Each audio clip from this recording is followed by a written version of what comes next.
नमस्कार, the democratic mirror देख रहे हैं आप। इस वक्त हम मौजूद हैं नई दिल्ली की जंतर मंतर पर, जहां पे national federation of Indian women यानी NFIW की जो महिलाएं हैं वो धरना पर बैठी हुई हैं और इनकी मांग सीधी सी है कि संसद में और राज्य की विधानसभाओं में महिलाओं के लिए 50% आरक्षण सरकार तय करे। और इस मांग को लेकर वो पिछले कई दिनों से धरना पर बैठी हुई हैं, नारेबाजी होती है। यहाँ पर आप देख सकते हैं कि सभी महिलाएं ही हैं, उनके हाथ में बैनर पोस्टर हैं और उनकी एक ही मांग है महिलाओं के लिए संसद और विधानसभाओं में आरक्षण। उनसे हम बात करते हैं और जानते हैं कि क्या उनकी मांग है और इस मांग के पीछे जो वजह है वो क्या बता रही हैं। आपका क्या नाम है? मेरा नाम राजश्री किरण है। मैं बिहार महिला समाज के जनरल सेक्रेटरी हूँ और मैं बिहार से आई हूँ। जी, क्या मांगे हैं आपकी, उसके बारे में बताइए। मेरा मांग है जो हम लोग 25 वर्षों से 33% आरक्षण के लिए लड़ाई लड़ रहे थे, लेकिन अभी तक तो हम लोगों को 14% ही विधानसभा में आरक्षण मिली है। हम लोग आरक्षण के लिए लड़ाई कर रहे हैं और अब सरकार से मांग कर रहे हैं जो 50% आरक्षण आप दे।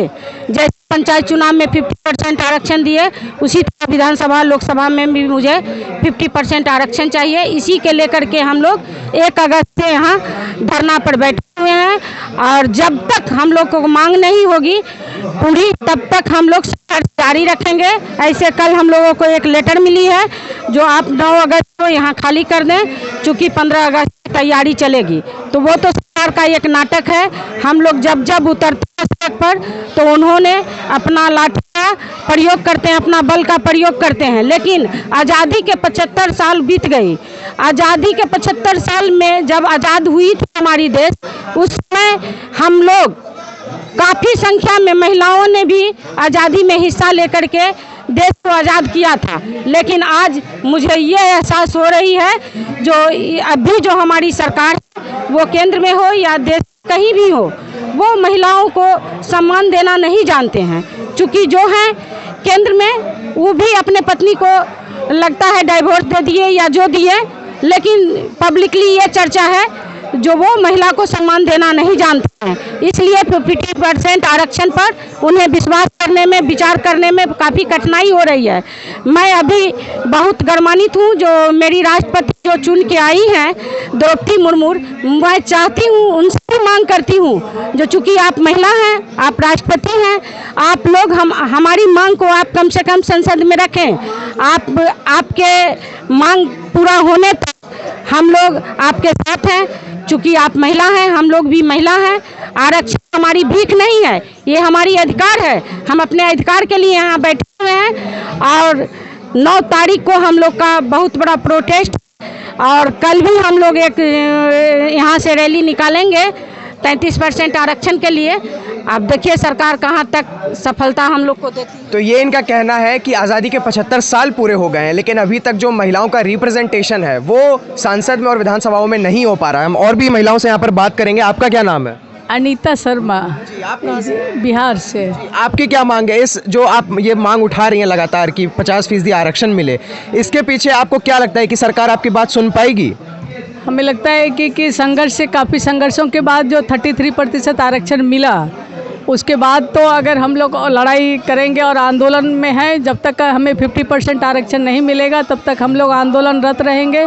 इससे भी ज़्यादा और आंदोलन आक्रामक आंदोलन के पर उतरेंगे ताकि सरकार को बाध्य हो करके हम महिलाओं की आवाज़ को सुनना पड़ेगा। और हमारी माननीय राष्ट्रपति जी हैं, वो भी एक महिला है।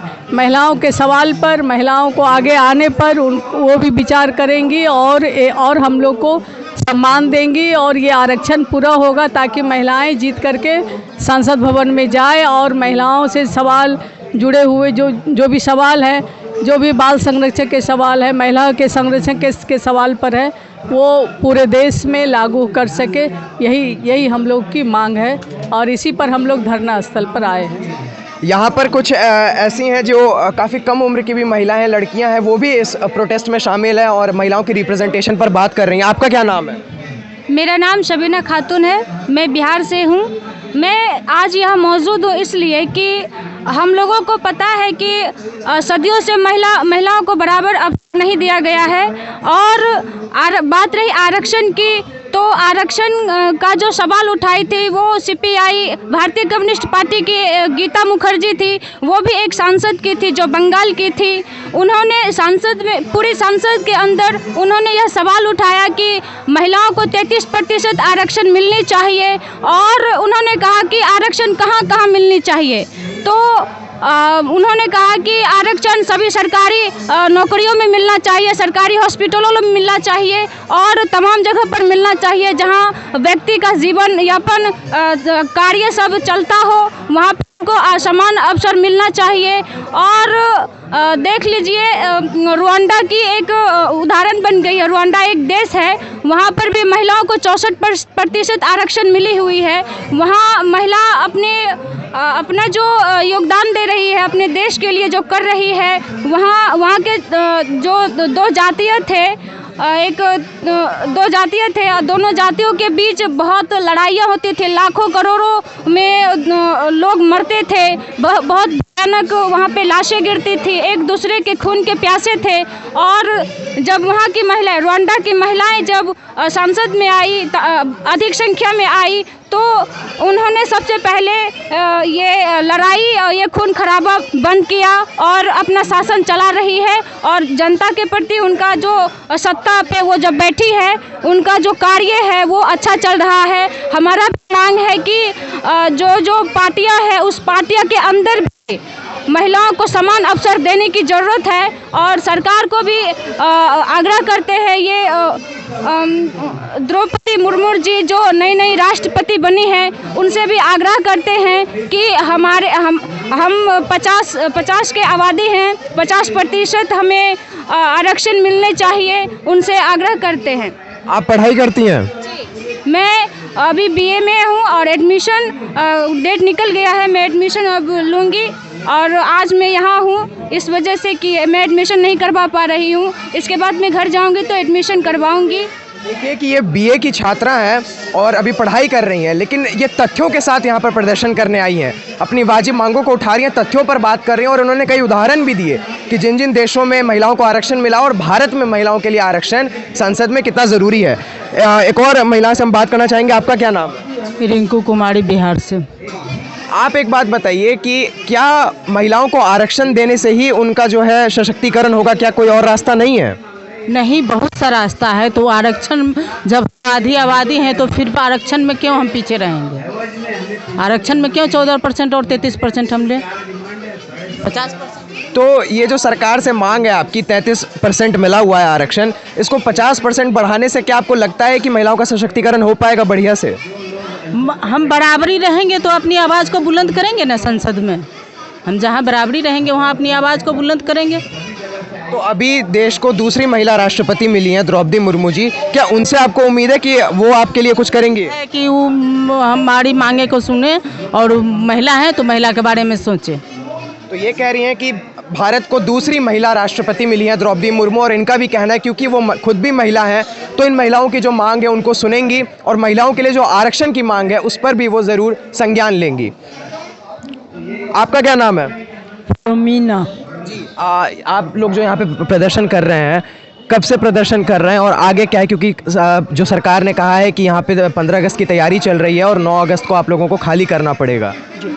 ये 1 तारीख से 1 अगस्त से चल रहा है और हमारा 9 दिन का धरना है और हम 9 दिन डटे रहेंगे इस धरने पे और अपनी मांगों को पूरा करेंगे। हम महिला आरक्षण मांग रहे हैं। जब हमारी आबादी, महिला आबादी जो है 50% है, तो हमें पार्लियामेंट के अंदर 50% सीट मिलनी चाहिए और हम लड़ेंगे। महिला जानती है कि क्या चाहिए हम लोगों को। हम घर चलाते हैं, बच्चे पालते हैं, सब कुछ हम करते हैं। जब हम घर चलाते हैं तो हम पार्लियामेंट भी चलाएंगे। हमसे डरते हैं ये पुरुष जो अब तक बैठे हुए हैं, वो हमसे डरते हैं। महिला आ जाएगी तो उनको सीट नहीं मिलेगी, पर हम लेके रहेंगे 50%। आज हम 30 साल से लड़ रहे हैं, 33 हमारी पहली मांग थी कि 33% पर, नहीं अब हम 50% लेके, अगर ये नहीं देंगे हम पार्लियामेंट के अंदर घुस के लेंगे।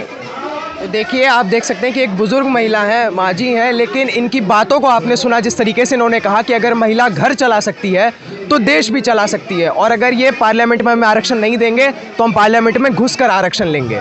बड़ी अच्छी बात कही इन्होंने, और हम आपको ये जंतर मंतर से ये प्रोटेस्ट सीधे दिखा रहे थे कि क्या है इन महिलाओं की मांग और किस प्रकार से ये महिलाओं के लिए आरक्षण की मांग कर रहे हैं। अगर ये वीडियो पसंद आए तो उसको शेयर ज़रूर करें, इनकी आवाज़ को बुलंद करें और इस चैनल को सब्सक्राइब ज़रूर करें। बहुत बहुत धन्यवाद आपका।